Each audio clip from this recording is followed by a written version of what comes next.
Hello and welcome to the fourth and will be the final Wisconsin Officials Association Alliance training tape for the 2023 football season.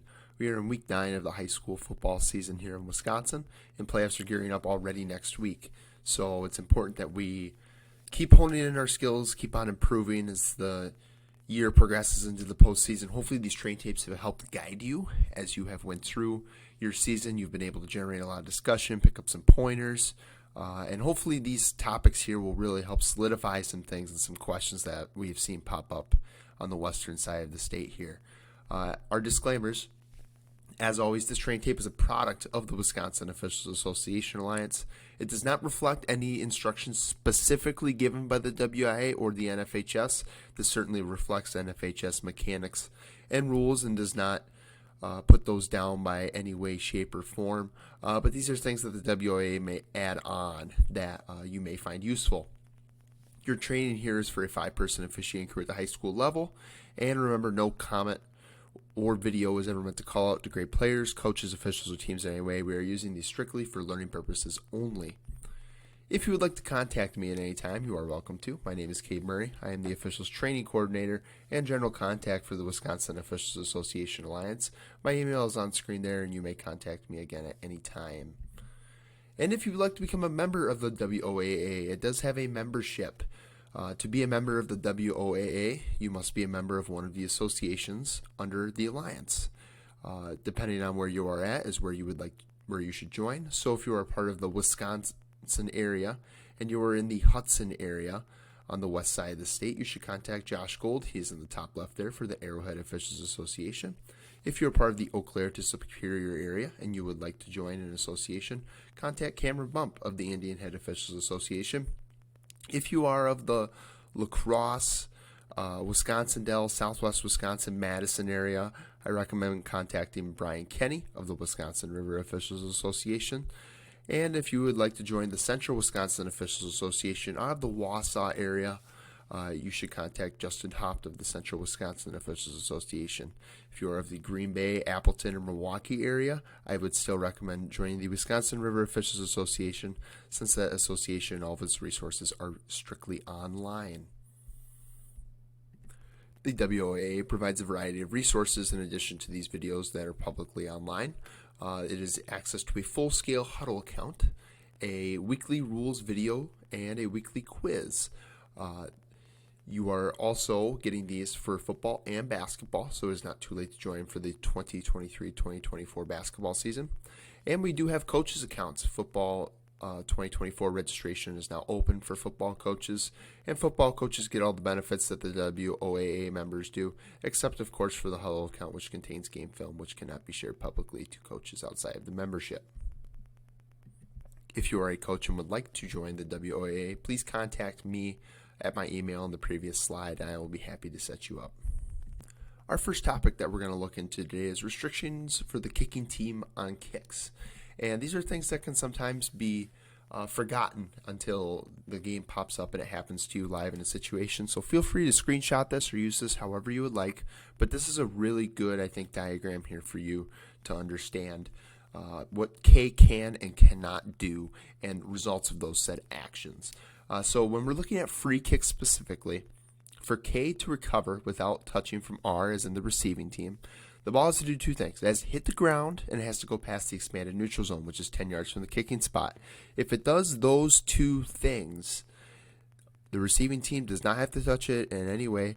K can recover that football. It's important that they cannot advance that football. So they could definitely, it could bounce off of the ground and still go up into the air a little bit like a good onside kick. The kicking team can go up, they can grab that, but then it's down at that spot. It'll be first down 10 for the kicking team. If the kicking team were to touch the ball before it hits the ground at any point, so if it's a straight kick up into the air, what some may refer to as a pooch kick, that is actually kick-catch interference. So you'll see an example of that in the videos that I have coming up here. But if it doesn't hit the ground at any point, R has the right to touch that ball first. If K touches it at any point, catch, muff, anything like that, is kick-catch interference. The penalty marker goes down at the spot of where that touching occurs. It'll be first down and 10, 15 yards from that spot for the receiving team. For the kicking team to recover with touching from R has to be the first to touch the ball. So they certainly could, kick an onside kick, let's say, that goes straight into the chest of the receiving team, and then it bounces back to the kicking team. The kicking team can recover that. That is legal. There was touching from R, which negates everything else. And I don't have this on the slide here, and I apologize, if the kicking team touches the ball before it goes past the expanded neutral zone, it is not a penalty. It's just first touching by K, similar to a scrimmage kick, and it will be first down 10 for the receiving team at the spot of first touching by K. If the only way in which K may recover and advance the ball is if R possesses the football and then fumbles it. That is the only way K may recover and advance. Otherwise, K can certainly recover, but they cannot advance that free kick. On scrimmage kicks, just slightly different rules. For K to recover the ball has to be touched or muffed by R. K cannot advance at any point. So if the ball is kicked straight up in the air, and this is common knowledge, and then it goes and hits the ground and nobody of the receiving team touches or muffs it, K can down it at that spot. It's first touching by K. It'll be first down and 10 for the receiving team. If K recovers the ball without a touch by R, again, that is touching at that spot. I apologize for repeating myself. If R were to touch or muff the ball, then K may recover, but they cannot advance the ball. So that is very crucial that we understand that. Again, the only way for K to recover and advance the ball in a scrimmage kick is if R fully possesses the ball, and hence basically the kick ending, and then they fumble it. That is the only time in which K may recover and advance. In both free kicks and scrimmage kicks, R needs to be given the opportunity to safely catch the ball. The Wisconsin Officials Association Alliance uses a guideline of 1 to 2 yards to be able to safely catch the football. Any interference with the receiver to catch the football at any point is kick-catch interference, which is a penalty marker down at that spot. It's a 15-yard penalty. We will see examples of this as the video comes up here. And for rule references, I know I don't have them explicitly there on the screen, but I'm pulling most of these as interpretations from Rules 6, Section 1, and Section 2. So you can go through and read those if you would like a little bit more precise rules understanding on these kicking scenarios, but this is just a general kind of overview without all of the terminology that's given to us in the rule book there. Okay, so let's take a look at this play here. We're going to see an example of a legal kick recovery by the kicking team. So we're going to see this ball go up. It's going to bounce, and then it's going to go just past the 50-yard line, which is the expanded neutral zone. And we're going to see the kicking team recover. This is an example of a legal recovery by the kicking team. While the ball does start bouncing towards the receiving team, since the ball does hit the ground, the kicking team has the opportunity to advance it. This is a perfect example of a team that if they want to do an onside kick where they want to try and recover it, as long as they let that ball hit the ground before they touch it at all, this is a very legal recovery by the kicking team, and this is well done. This looks like the same play, but it's not. This is a play that happens later on in the game, and this is going to be one where you see the ball is pooched way high towards the opposite 45-yard line here. And you're going to see that this kick goes up and that the end on the kicking team is actually going to go through and he's going to catch the ball. This is an example of kick-catch interference. While the ball does go past the expanded neutral zone, the ball never hits the ground. R needs to be given the opportunity on a free kick to catch the football, and since they do not get that in this case and the ball is caught by the kicking team, this is going to be kick-catch interference. This is a play you might not see very often, but one that you should get your antennas up for, especially as the playoffs get rolling through and teams start to dive deeper into their bag of trick plays, which aren't always exactly legal.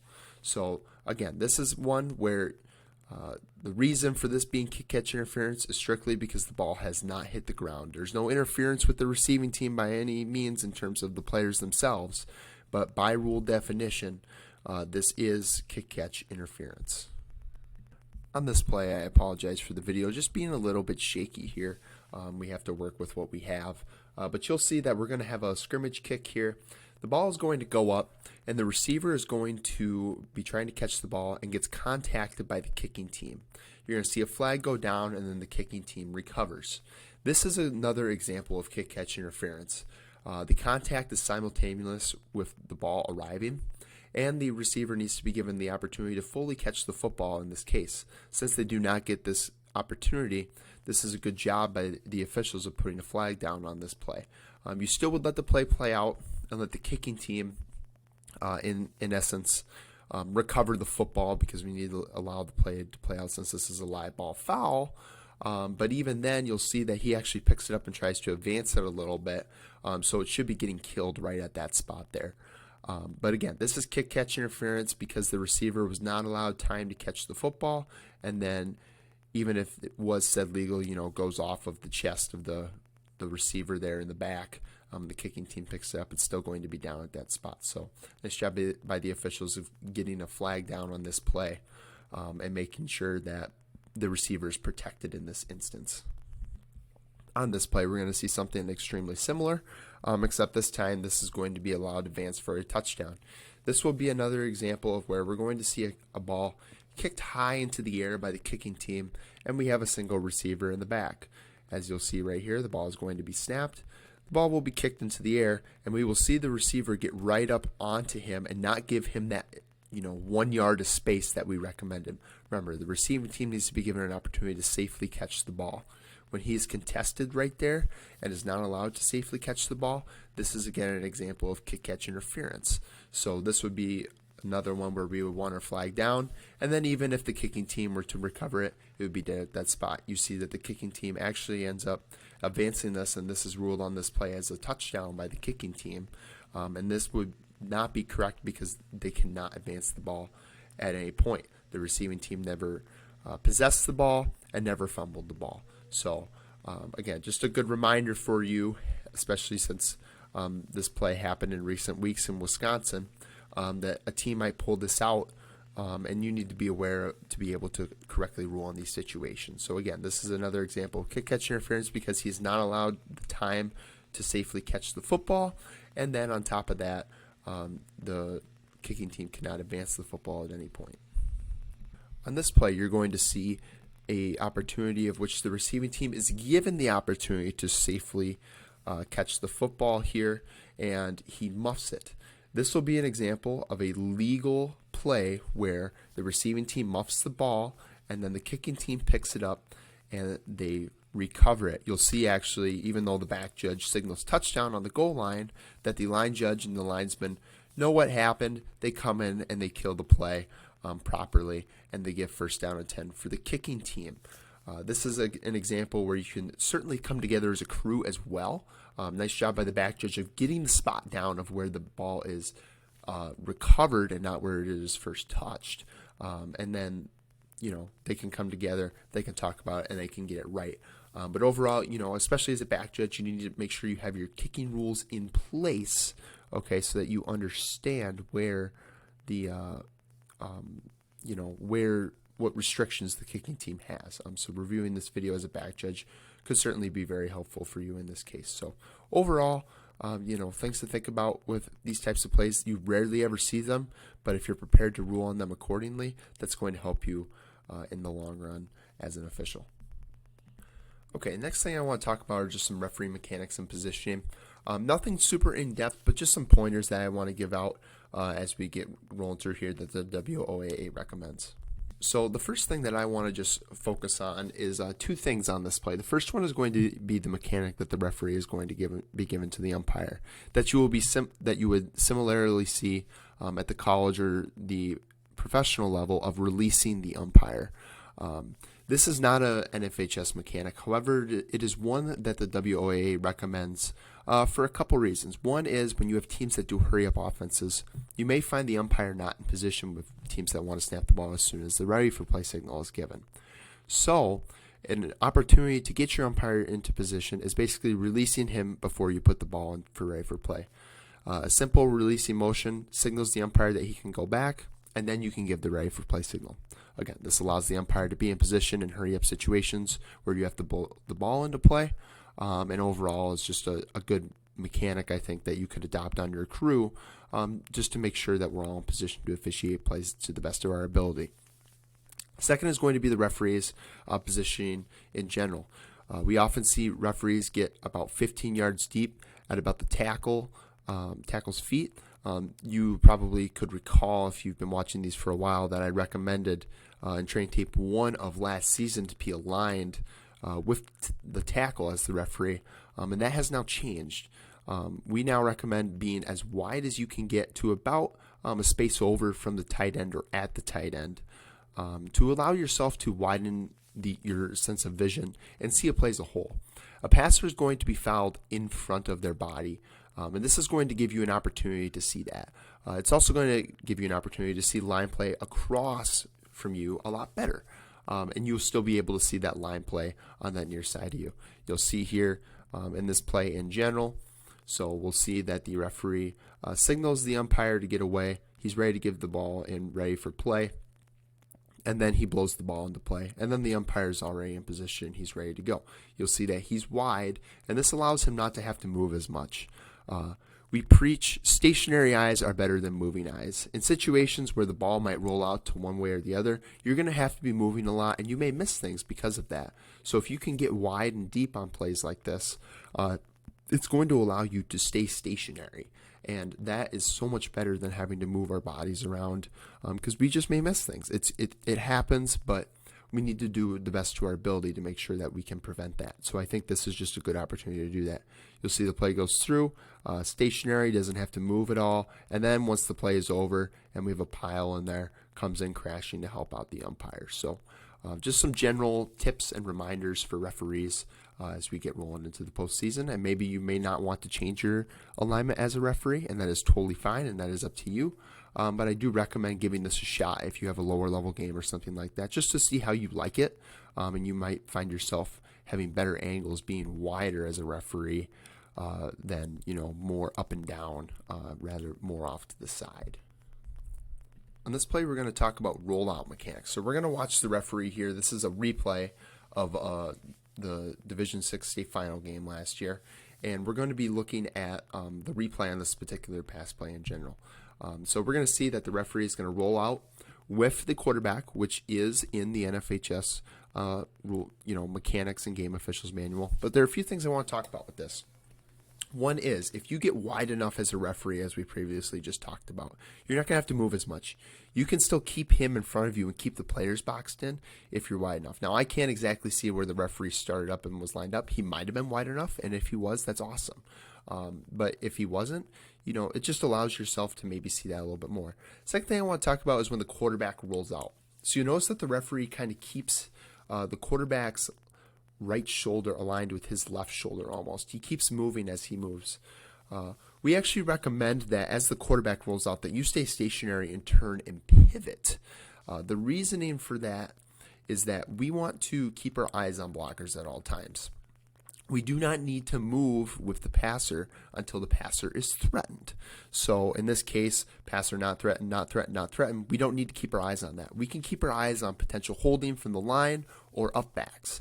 That is what is most important in these certain situations. So as the referee, you want to be keeping your eyes, on those potential holds, blocks below the waist. That's how we miss those, is when we start ball watching and we watch the quarterback the entire time. Second thing is, you'll notice here as the pass is thrown, that the referee's eyes move with the ball towards the completed catch. This is not something we want to be in a habit of as a referee. We want to keep our eyes on the passer the whole way through to make sure that the passer is allowed to be safely, come down. In this case, there's simultaneous contact with the pass, which we are not deeming roughing the passer, but there could be extracurricular contact at the end that you might miss if you follow the pass in this case. But my main point here is I want you to really, if you can turn and pivot more, that's going to allow you to see things just a little bit better.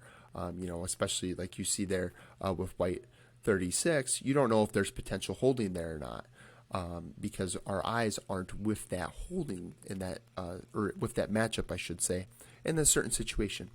Again, We're using these as learning tools. We just want to make sure that we see these the whole way through and to the best of our ability. And again, we're moving mostly, so our eyes are not stationary. So we just want to make sure that we pick these up the best we can. And the WOA believes that doing that stationary is going to be suited the best way to do that, versus running with the pass and then keeping our eyes downfield instead of keeping our eyes with the passer like we should be.